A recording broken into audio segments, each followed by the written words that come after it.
तो चलिए अब आपको उस सवाल का जवाब भी दे देते हैं जिसकी सबसे ज्यादा चर्चा हो रही है।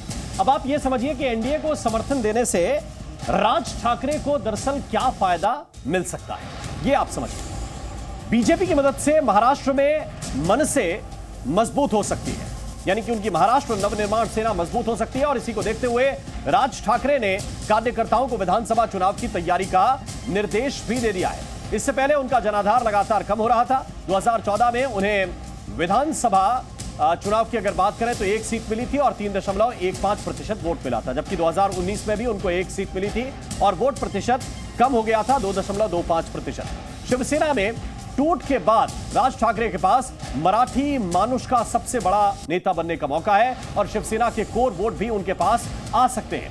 इसी तरह थोड़ा सा आगे बढ़ेंगे, उद्धव के कांग्रेस के साथ मिलने पर बाला साहेब की विरासत पर भी उनका दावा मजबूत हुआ है। बीजेपी के नेता अब उनके बयानों में उनको बाला साहेब का उत्तराधिकारी कहने लगे हैं। मोदी के नाम पर बिना शर्त समर्थन देकर राज का हिंदुत्व वाला चेहरा मजबूत होगा। इसके अलावा उनकी छवि ऐसे नेता की बनेगी जो देश हित में सियासत नहीं करता। और चलिए अब आपको हम यह भी समझाते हैं कि राज ठाकरे के समर्थन से एनडीए और खासकर बीजेपी को राज्य में क्या फायदा मिल सकता है। तो एनडीए के घटक दलों की मराठा मतदाताओं पर पकड़ और मजबूत हो जाएगी।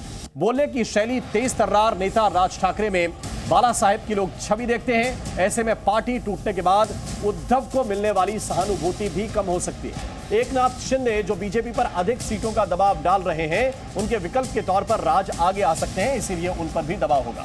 वहीं महाराष्ट्र के हिंदुत्ववादी वोटों का विभाजन रुकेगा क्योंकि राज भी हिंदुत्ववादी नेता ही हैं।